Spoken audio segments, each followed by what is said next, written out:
The miswak is a teeth-cleaning twig made from the Salvadora persica tree. It is reputed to have been used over 7,000 years ago. The miswak's properties have been described thus: apart from their antibacterial activity, which may help control the formation and activity of dental plaque, they can be used effectively as a natural toothbrush for teeth cleaning. Such sticks are effective, inexpensive, common, available, and contain many medical properties. It also features prominently in Islamic hygienical jurisprudence. The miswak is predominant in Muslim-inhabited areas. It is commonly used in the Arabian Peninsula, the Horn of Africa, North Africa, parts of the Sahel, the Indian subcontinent, Central Asia and Southeast Asia. In Malaysia, miswak is known as kayu sugi.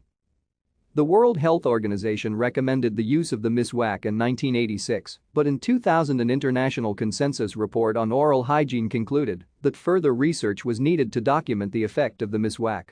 Some of this further research has been done on a population of 203 and concluded, in turn, that the periodontal status of miswak users in this Sudanese population is better than that of toothbrush users. Thank you for watching. Like and subscribe if you would like to view more of our videos. Have a nice day.